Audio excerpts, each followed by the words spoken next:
ओम नमो भगवते वासुदेवाय। स्वागत है आपका हमारे चैनल पर। आज के इस वीडियो में हम आपको सुनाएंगे निर्जला एकादशी व्रत की कथा। ज्येष्ठ मास के शुक्ल पक्ष की एकादशी को निर्जला एकादशी के नाम से जानते हैं। साल 2025 में निर्जला एकादशी का व्रत 6 जून और 7 जून 2 दिन रखा जाएगा। तो आज के वीडियो में हम निर्जला एकादशी व्रत की कथा सुनेंगे। इसके अलावा हमारे चैनल पर आप सभी प्रकार की व्रत कथाएं सुन सकते हैं। सभी व्रत कथाएं सुनने के लिए और हमसे जुड़े रहने के लिए आपको केवल हमारे चैनल को सब्सक्राइब करके बेल आइकन पर प्रेस करना है।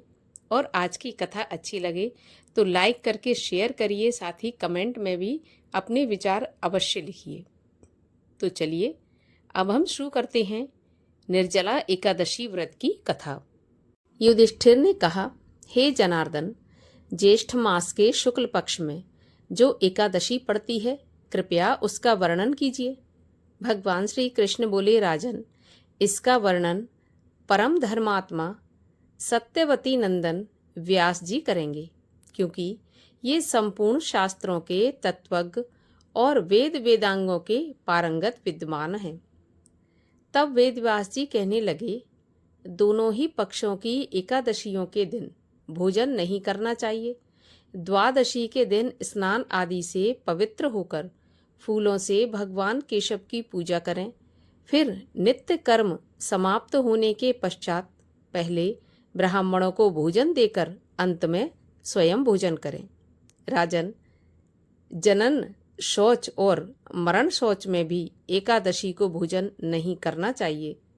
यह सुनकर भीमसेन बोले, परम बुद्धिमान पितामह, मेरी उत्तम बात सुनिए।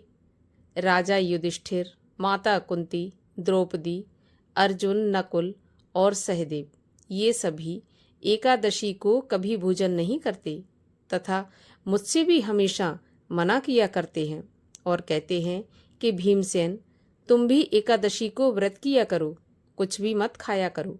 किंतु मैं उन लोगों से यही कहता हूँ कि मुझसे भूख सहन नहीं होती, मैं भूखा नहीं रह पाऊंगा। भीमसेन की बात सुनकर व्यास जी ने कहा कि यदि तुम्हें स्वर्गलोक की प्राप्ति चाहिए और नरक को दूषित समझते हो तो दोनों पक्षों की एकादशियों के दिन भोजन का त्याग करना चाहिए। भीमसेन बोले, महाबुद्धिमान पितामह, मैं आपके सामने सच्ची बात कहता हूँ। एक बार भोजन करके भी मुझसे व्रत नहीं किया जा सकेगा, फिर उपवास करके तो मैं रह ही कैसे सकता हूँ। मेरे उदर में वृक नामक अग्नि सदा जलती रहती है, अतः जब मैं बहुत अधिक खाता हूँ तभी वह शांत होती है। इसलिए महामुने, मैं वर्ष भर में केवल एक ही उपवास कर सकता हूँ, जिससे स्वर्ग की प्राप्ति सुलभ हो तथा जिसके करने से मेरा कल्याण हो और मैं कल्याण का भागी हो सकूं। ऐसा कोई एक व्रत निश्चय करके मुझे बताइए, मैं उसका यथोचित रूप से पालन करूंगा। तब व्यास जी ने कहा, भीम, ज्येष्ठ मास में सूर्य वृष राशि पर हो या मिथुन राशि पर, शुक्ल पक्ष में जो एकादशी हो उसका यत्न पूर्वक निर्जल व्रत करो। केवल कुल्ला या आचमन करने के लिए मुख में जल डाल सकते हो, उसको छोड़कर किसी भी प्रकार का जल विद्वान पुरुष मुख में न डालें, अन्यथा व्रत भंग हो जाएगा। एकादशी को सूर्योदय से लेकर दूसरे दिन सूर्योदय तक मनुष्य जल का त्याग करे तो यह व्रत पूर्ण होता है। उसके बाद द्वादशी को प्रभात काल में स्नान करके ब्राह्मणों को विधि पूर्वक जल और स्वर्ण का दान करें। इस प्रकार सब कार्य पूरा करके जितेंद्रिय पुरुष ब्राह्मणों के साथ भोजन करें। वर्ष भर में जितनी एकादशी होती हैं उन सब का फल निर्जला एकादशी के सेवन से मनुष्य प्राप्त कर लेता है, इसमें तनिक भी कोई संदेह नहीं है। शंख चक्र और गदा धारण करने वाले भगवान केशव ने मुझसे स्वयं कहा कि यदि मानव सबको छोड़कर एकमात्र मेरी शरण में आ जाए और एकादशी को निराहार रहे तो वह सब पापों से छूट जाता है। एकादशी व्रत करने वाले पुरुष के पास विशालकाय, विकराल आकृति और काले रंग वाले दंडपाश भयंकर यमदूत नहीं आते। अंतकाल में पीतांबरधारी, सौम्य स्वभाव वाले, हाथ में सुदर्शन धारण करने वाले और मन के समान वेगशाली विष्णुदूत आखिर इस वैष्णव पुरुष को भगवान विष्णु के धाम में ले जाते हैं। अतः निर्जला एकादशी को पूर्ण यत्न करके उपवास करें और श्री हरि का पूजन करें। स्त्री हो या पुरुष, यदि उसने मेरु पर्वत के बराबर भी महान पाप किया हो तो वह इस एकादशी के प्रभाव से भस्म हो जाता है। जो मनुष्य उस दिन जल के नियम का पालन करता है वह पुण्य का भागी होता है। उसे एक एक प्रहर में कोटि कोटि स्वर्ण मुद्रा दान करने का फल प्राप्त बताया गया है। मनुष्य निर्जला एकादशी के दिन स्नान, दान, जप, होम आदि जो भी करता है वह सब अक्षय होता है। यह भगवान श्री कृष्ण का कथन है। निर्जला एकादशी को विधि पूर्वक उत्तम रीति से उपवास करके मानव वैष्णव पद को प्राप्त कर लेता है। जो मनुष्य एकादशी के दिन अन्न खाता है वह पाप का भोजन करता है। इस लोक में वह चांडाल के समान है और मरने पर दुर्गति को प्राप्त होता है। जो ज्येष्ठ के शुक्ल पक्ष में एकादशी को उपवास करके दान करेंगे वे परम पद को प्राप्त करेंगे। जिन्होंने एकादशी को उपवास किया है वे ब्रह्म हत्यारे, शराबी, चोर तथा गुरुद्रोही होने पर भी सब पातकों से मुक्त हो जाते हैं। हे कुंती नंदन, निर्जला एकादशी के दिन श्रद्धालु स्त्री पुरुषों के लिए जो विशेष दान और कर्तव्य निहित हैं उन्हें सुनो। उस दिन जल में शयन करने वाले भगवान विष्णु का पूजन और जलमयी धेनु का दान करना चाहिए अथवा प्रत्यक्ष धेनु या घृतमयी धेनु का दान उचित है। पर्याप्त दक्षिणा और भांति भांति के मिष्ठानों द्वारा यत्न पूर्वक ब्राह्मणों को संतुष्ट करना चाहिए। ऐसा करने से ब्राह्मण अवश्य संतुष्ट होते हैं और उनके संतुष्ट होने पर श्री हरि मोक्ष प्रदान करते हैं। जिन्होंने शम, दम और दान में प्रवृत्त हो श्री हरि की पूजा और रात्रि में जागरण करते हुए इस निर्जला एकादशी का व्रत किया है, उन्होंने अपने साथ ही बीती हुई 100 पीढ़ियों को और आने वाली 100 पीढ़ियों को भगवान वासुदेव के परम धाम में पहुंचा दिया है।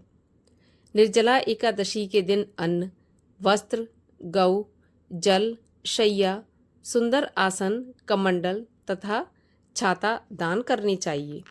जो श्रेष्ठ तथा सुपात्र ब्राह्मण को जूता दान करता है वह सोने के विमान पर बैठकर स्वर्गलोक में जाता है। जो इस एकादशी की महिमा को भक्तिपूर्वक सुनता अथवा उसका वर्णन करता है वह स्वर्गलोक में जाता है।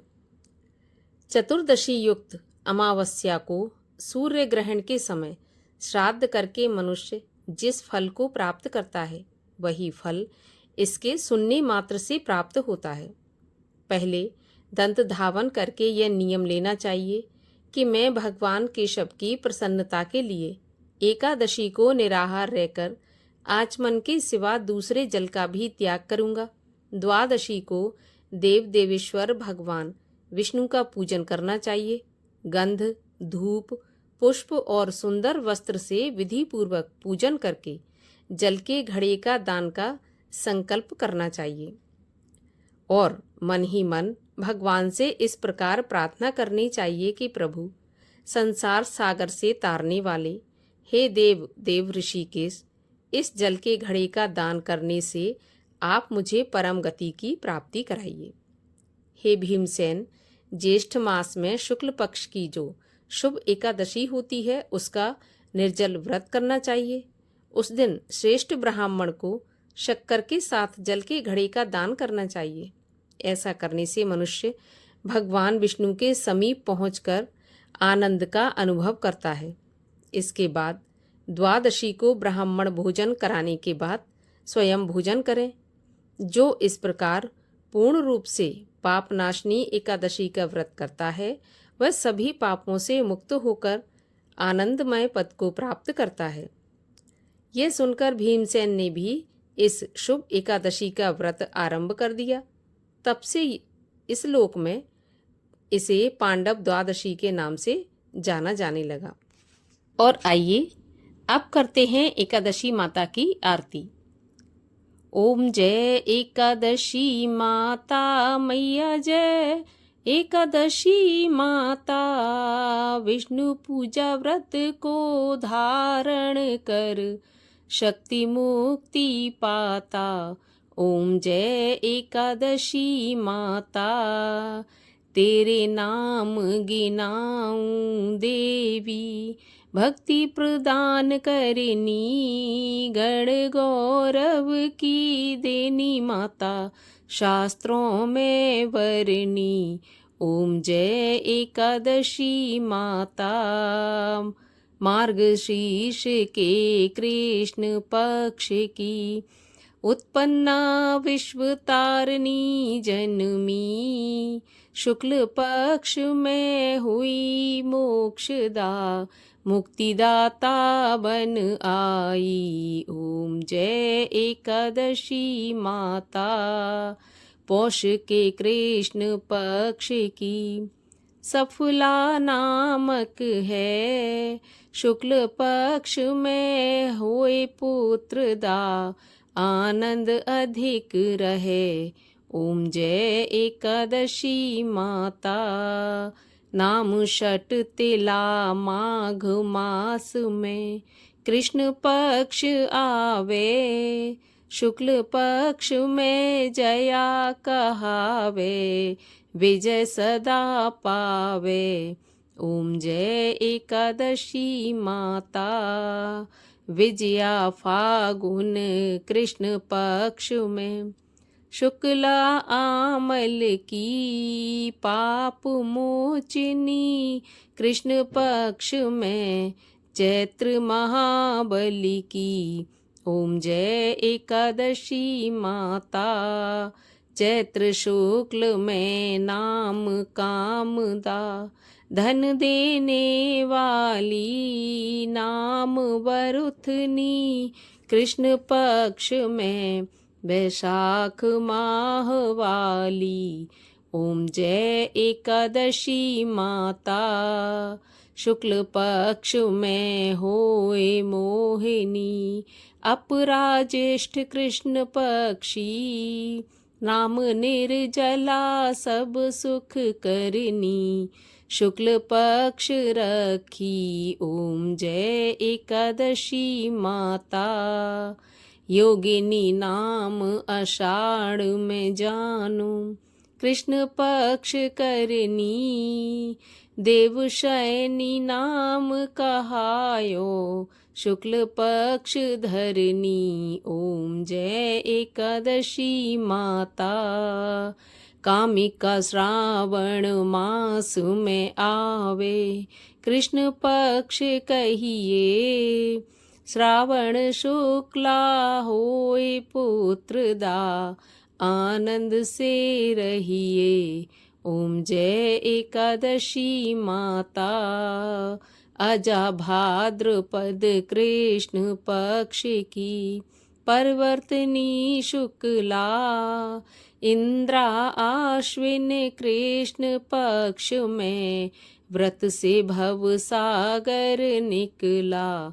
ओम जय एकादशी माता, पापांकुशा है शुक्ल पक्ष में, पाप हरन हारी, रमा मास कार्तिक में आवे, सुखदायक भारी। ओम जय एकादशी माता, देवोत्थानी शुक्ल पक्ष की दुखनाशक मैया, लौंद मास की करूं मैं विनती, पार करो नैया।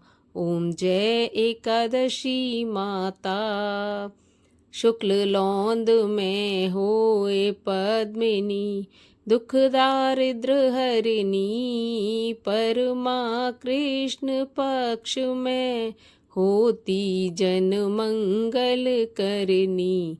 ओम जय एकादशी माता, जो कोई आरती एकादशी माँ की भक्ति सहित गावे, जन सामान्य स्वर्ग का वासा निश्चय ही पावे। ओम जय एकादशी माता।